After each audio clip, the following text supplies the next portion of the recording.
Hello guys, இப்போ நம்ம pass battle பண்ண போகிறோம். வாங்க பேட்டில் வந்தாச்சு. இதான் நம்ம ஸ்குவாடு.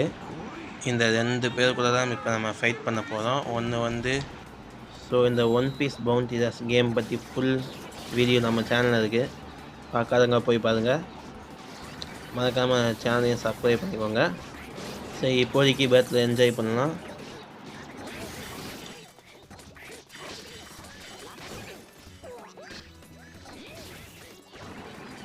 செமையாக அடி வாங்கியிருக்கேன் நான். ஒருவேளை 2 பாஸில் பிக் லேடி எப்பயும் முடிச்சாச்சு. இப்போ காம்போ 2 இன்னைக்கு கைடோ ஒருத்தந்தான் இருக்கான். இவனையும் முடிச்சுட்டா இந்த மேட்ச்சில் நம்ம வின் ஆகிடலாம். ஐயோ, அடிக்கிறானே அடித்து தூக்கி போட்டாங்க. இப்போ அடித்து முடிச்சாச்சு அவனை அப்படியோ. ஸோ இந்த பேட்டில் நம்ம வின் பண்ணியாச்சு. இந்த கேமுக்கான ஃபுல் வீடியோ நம்ம சேனலில் இருக்குது, போய் பாருங்கள்.